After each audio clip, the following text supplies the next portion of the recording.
அம்மா இவரை வெளியே போ சொல்லுங்க. எதுக்காக இவர் இப்ப வந்திருக்கிறார்? தம்பி கொஞ்சம் பொறுமையா இரும்ப. நான் படிக்கும் காலத்துல இவர் கொஞ்சம் கூட உதவியது கிடையாது. என் தகப்பனார் கொடுக்கக்கூடிய காசை கூட திட்டி திட்டி கொடுப்பார். இன்று நான் நல்ல வேலையில் இருக்கிறேன். உறவு கொண்டாட வந்திருக்கிறார். தயவு செய்து வெளியே போக சொல். இப்ப எதுக்காக அவரிடம் இப்படி பேசினா?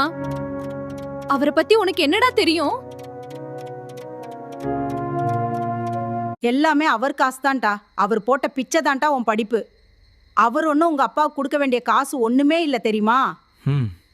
தங்கச்சி, நான் திட்டுறேன்னு நினைக்காத.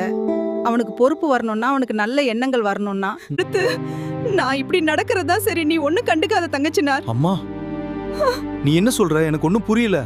ஆமாண்டா, அவனுக்கு விவரம் தெரிய வரைக்கும் நான் ஒரு சுயநலக்காரனாவே இருந்துட்டு போயிடுறேன். மாமா அம்மா அம்மா நான் நண்பர்களே, இதுபோல் சிலர் வாழ்க்கையில் வில்லன் வடிவில் சில அன்பானவர்களும் உண்டு. கருணையுடன் சில குள்ளநரிகளும் உண்டு.